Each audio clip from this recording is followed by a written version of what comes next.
I also think this film is particular and it will find you when it's meant to find you, if it's meant to find you. Do you miss me, even though you're married? So grown up. It's so grown up. Hi, Eva. Welcome to the Picture House podcast. Thank It is you. wonderful to have you here. Welcome to London. Thank you. I saw the film in maybe the least ideal circumstances possible. Wow. It was 10 a.m. and I was with every single one of my colleagues. Were you in a theater? Yes, okay, well, of that's course. Good. No, that was that's ideal. Good. That remained ideal. But with all my colleagues, but I still laughed, cried, shook a little bit. I had the full experience. How does it feel that something that was once so personal to you is now this thing that is making people have these experiences in movie theater chairs? Well, you know, it's interesting because you don't really know who's seeing the film. Yeah. Like once in a while you meet someone and you get a sense that that person was affected, but it's this sort of faceless thing of, okay, so I know people are going because it's at this theater and people went, but it's this kind of bizarre thing of you make a film and you say, okay, I'm releasing this into the world and I hope someone's on the other side. And I know there are people on the other side, but it's not totally clear to me who it is. And I think that that's also part of it and good and probably like how it's meant to be. And I think the film says everything I want it to say. And that's how and through the film is how I get to feel connected to people. And it's less about me and more about, okay, we meet in the middle of this film, which is nice. I imagine over the last few months touring around with it and taking it to festivals, you've had lots of audience interactions that I imagine range from strange to really nice. Yes. And because of how personal the film is, I imagine people are very personal Yes. about the film. How has that been for you? I think there is a beautiful thing of someone feeling very connected to me because of the film, which I get. And it's a very personal film. And I understand how everyone watching the film has a different experience of the film because of how they've been impacted by what this film's about. And I think there is a thing that we do is that we attribute the art to the artist and we feel closeness with an artist when really you feel closeness with the work, which is my dream. I mean, I think I don't have the answers for you that you probably need or want, but I think we can agree that the film is what we feel connected to each other through, and the film is holding you, and I am not the thing holding you. Exactly. Yeah. So you're holding the film from a comedy background in which you're sort of already doing all of directing, acting, and writing. Yeah. Did that feel like a natural transition when moving to film to assume all three of these roles? Well, not for other people. People really didn't want me to do it. Like not my producers, but people. I think when you do one thing, people are like, "Well, you want to keep doing that forever. Like you want to figure out a way to make your online videos into something that's online videos more or something." And that was really big. Yeah, like some version of that. And I think that wasn't really what I wanted. I made online videos because it felt like the most accessible way for me to make things on my own. It was free and it was all driven by me, so I got to do it on my own timeline and I got to talk about what I wanted to talk about. But getting to make a film, there is a little bit of having to convince people through doing it. Like I didn't really say I wanted to make a film and then someone let me. It was like I wrote a film and then my producers were like, oh, we do want this film. And then the film is what allowed me to say I want to take on all these roles, and people trusted me because they felt connected to the film or the script, I guess. So no, I think I had to, at different points, continue fighting for something that felt a little delusional and say, yeah, I'm acting in it, and hope that no one pushed back.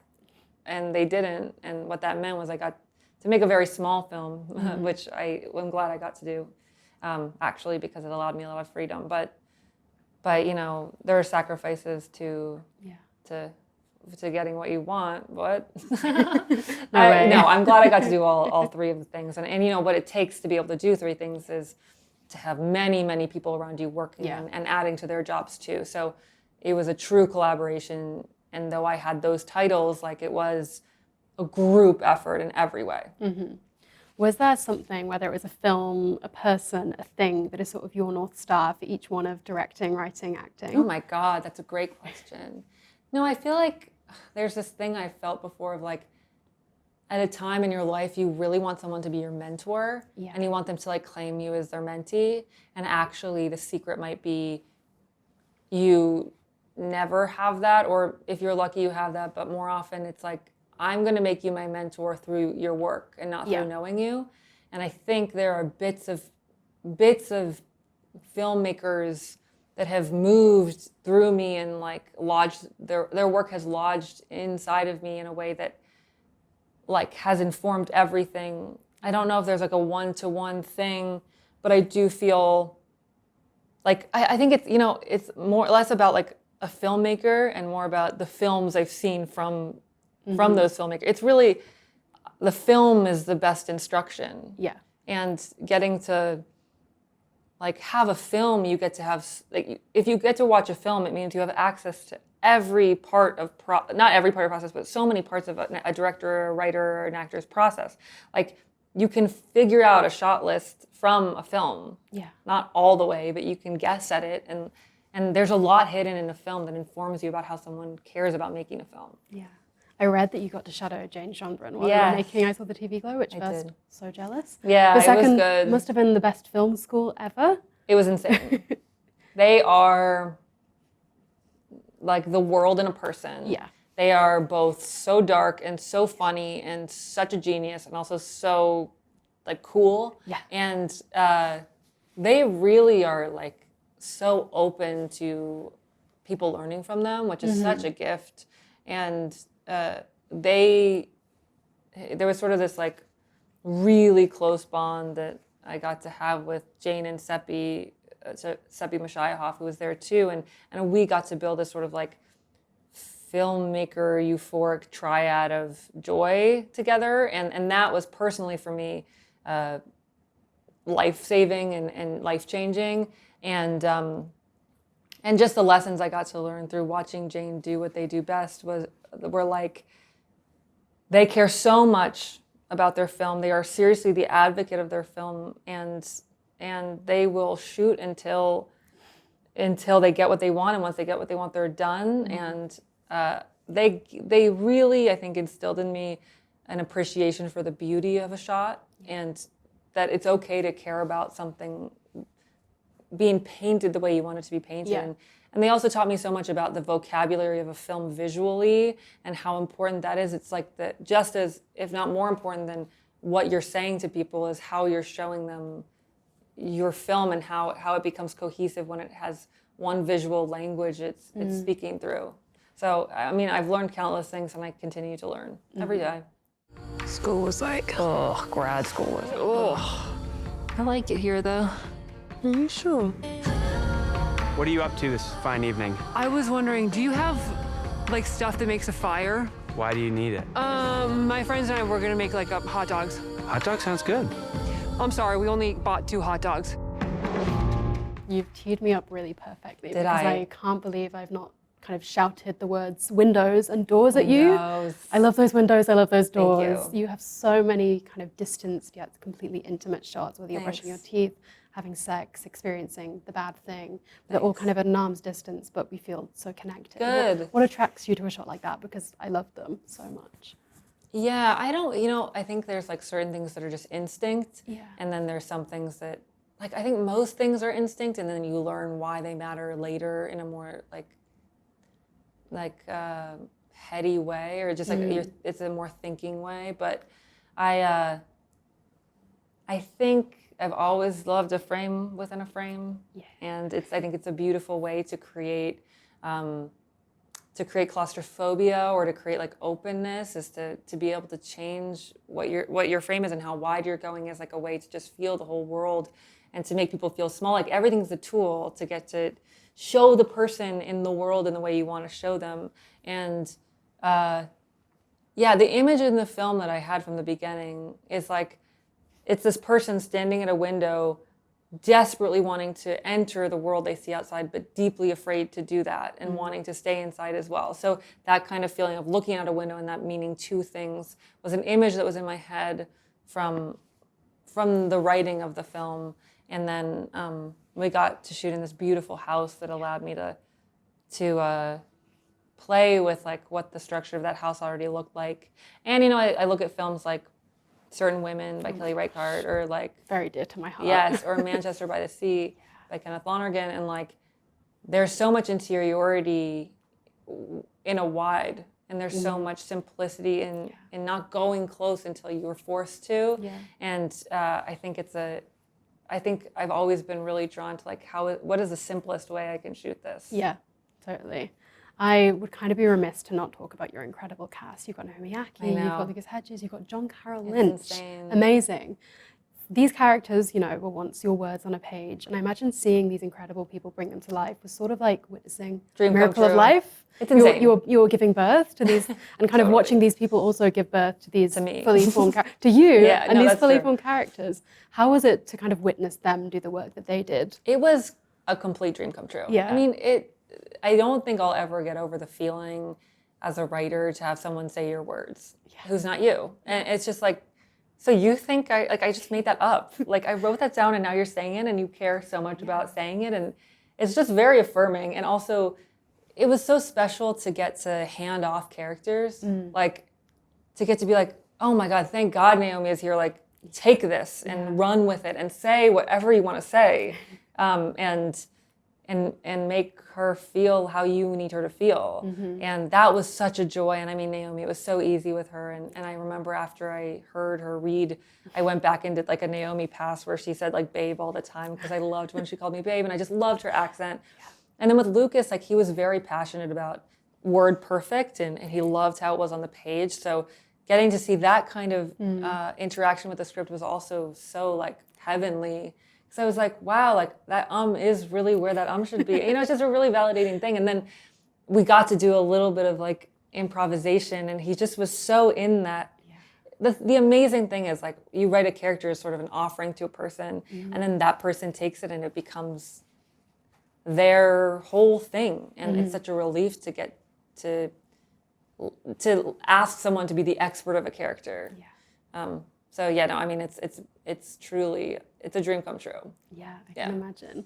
One of my favorite moments in the film was your courtroom scene. Thanks. And I think the court can obviously be this place that with survivors of sexual assault that is, you know, consistently failing them and not giving them the justice that they search for. But for Agnes, it's not exactly justice, but it's a moment where she's offered compassion and she kind of learns to reckon with it a little bit. Was this something you wanted to do with this scene?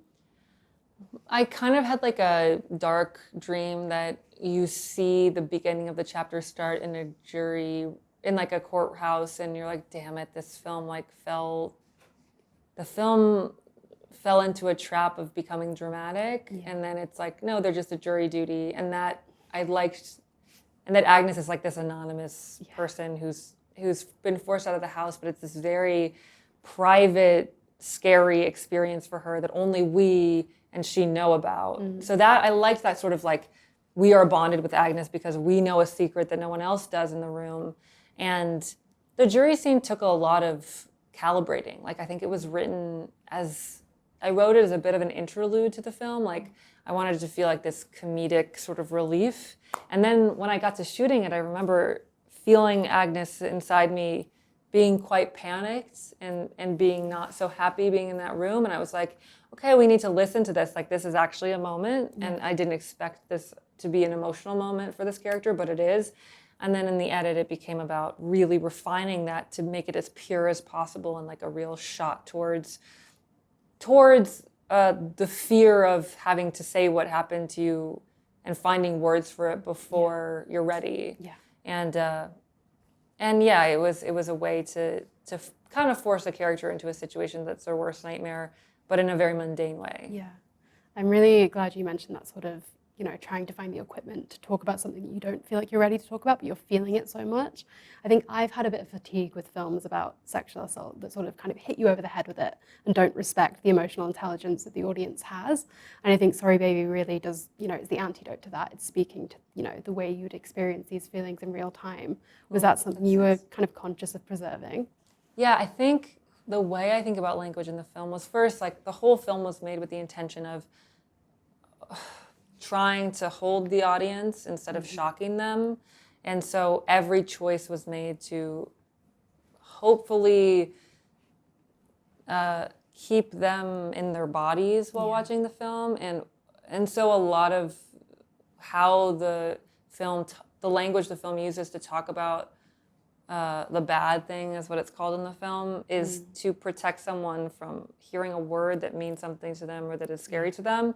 And I think beyond that, like Agnes and Liddy have found a language that they have made up for something very specific that happened to Agnes. Yeah. And in the world, I think the words we use are very impactful and they are quite clinical. And I was interested in, well, what if they make up their own word for this or their own way of talking about this to protect themselves and to keep themselves safe through the talking about it, and to keep their bodies safe while talking about it. And the only person in the film that sort of betrays that is the doctor, who is this sort of like mundanely cruel man.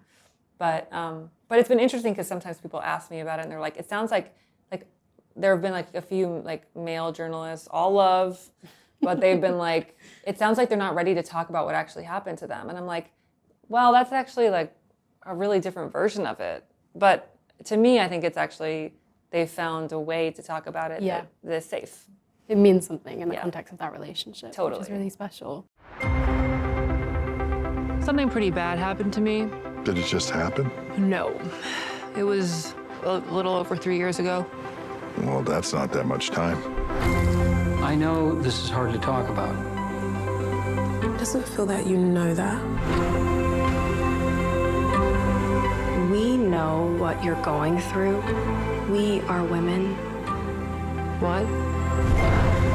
We're going to take a real left Let's sharp go. turn. This is a cinema podcast. Yes. I would like to know a bit more about you as a moviegoer. Okay. Tell me about Eva Victor's perfect day at the Shutter cinema. Island 5 times. I watched Shutter Island for the first Yeah. time a few days ago. It was like Edinburgh. It was like midnight. And I watched Shutter Island and I'd never seen it before. What the hell? That is the movie. It's the movie. It's as good as they crazy. say. It's crazy. Yeah. That is a good motherfucking movie. Yeah. I would watch. It was really cool to get to watch Shutter Island for the first time. Yeah. So I think it would be me watching Shutter Island for the first first time. time. Great. And then watching it again, having just watched it, because I'm trying to watch it again, but I also know that that's kind of psycho. So yeah, it would be watching Shutter Island maybe once for the first time. Maybe they have to Shutter Island me to Shutter Island. I think they do have to Shutter To Island. watch it for the you. first Yeah. time. Yeah. And then I watch Shutter Island, and then I'm like, oh my God. And then I go have lunch, and then I go back and watch Shutter Island. And then Gorgeous. What's the antidote? What are you capping off afterwards, with? Shutter another Island? movie. Yeah. No, it wouldn't be 3 Shutter Islands. That's too like much. psychotic. Yeah. That's crazy. That's a good question. Maybe Singing in the Rain. Yeah. Gorgeous. And then maybe like Kiki's Delivery Service. And then we go to sleep and we wake up and we get to watch more movies. Oh my gosh, that's life. You got to It's watch more movies every amazing. single day. That's the amazing thing is like, there's so many movies. It's really, really amazing. And there's so many movies and there's so many people who like different movies and don't like movies other people love. I But think that's everyone loves amazing. Shutter Island, is the thing. Is that true? I don't know. Good. I think it is. Everyone It's in this room, beloved. yeah. No, and by the way, right? You guys love Shutter Island. They're not talking to me. They're talking to each other. So I love Shutter Island. I need to know, obviously we've got the film sorted. Where are you sitting? What are you eating? Good Who are you question. bringing? I like to sit in the back because I like to have my legs up in a way that I don't think people should have to see. Yeah. But Keep that then to yourself. again, my friends, I went to see a movie with a friend and he was like, we'll get seats in the middle. And I was like, in the middle. And then I did that and I was very moved by the middle. So it's interesting. It depends on who I'm with. But if I'm by myself, which I am often, it's in the very back and I'm like in a hood and I brought a blanket. Yeah. And then to eat and to drink, well, there's 2 roads for me. One road is popcorn and Diet Coke. Do you guys have do you guys have popcorn? Yeah, we have that here. And well, we're disgusting. Like we We in don't do France, the they butter, don't- but we do the salt and the sweet. Nice. Are you a salty or are you a sweet? You mean popcorn? Yeah. You have sweet popcorn? Yeah. We don't do that. No, it's Like, not we do it, good. but we don't do it at the theater. Okay. Well, do you do it at the theater? Yeah. Do you sweet popcorn? That You sounds can try really it tonight. good. I'll try it tonight. Well, no, but in France they don't like when you eat in the theater. Like apparently it's rude. Yeah. Okay, so there's that, the popcorn Diet Coke lane, and honestly in the US we have this thing called Impossible Nuggets, which is It is just What is that? vegan chicken nuggets. Okay. Oh, and okay, they're fine. Yeah. really Yeah. fucking good, and I get them every time I go to the theater, and I plan my meals so that I'm hungry by the time I get to the theater, even if it's like 4 p.m. And then the other road is like Twizzlers and Raisinets and seltzer. This is great. This is everything I wanted from you. It's like super private, but it is what's happening. And sometimes, you know, I will bring like a burrito into a theater. And that's your It's truth. really rude, but it's And you just should what I honor do. that. Yeah. Lastly, speaking about the movie theatre, Sorry Baby is coming to cinemas in the UK August 22nd. Yes. This Friday. Why should people experience it in a movie theatre? Oh, that's a good question. You know, the movie was really intended to be made to be experienced on a screen of that size in that kind of environment. Like the thing about the theater that I find so beautiful is you are not alone, so you get to be in the company of the other people in the theater. And I feel like there's something kind of like the universe will give you the amount of people in the theater you need to have in the theater. Like there's something, even if it's like 2 of you, there's something special there. Yeah. And then you can experience all these feelings, but you're in the dark and you're all facing the same direction. So you can feel a lot without feeling exposed. And I think that is, the film was made to be experienced in that way. And there are many reasons people can't go to the theater, and I understand and I accept. And I guess my ask would be, if you can't go to the theater, which you should, just watch it in the dark and put your phone away. Yep. But yeah, I think if you can go to the theater, it would mean the world to me. And also, that is how it was intended to be made. And give yourself a break. Not a break, but give yourself the time. But you know, I also feel this thing of like, our lives are finite, and an hour and 40 minutes of your life is a ton of time, really. Mm-hmm. And if you give that time to my film, that is insane. And I could not be more grateful. And I also think this film is particular, and it will find you when it's meant to find you, if it's meant to find you. I can feel in my body that it was really bad. But there's a reason, even if I can't see it, that I'm alive. I got a cat. Whatever you need.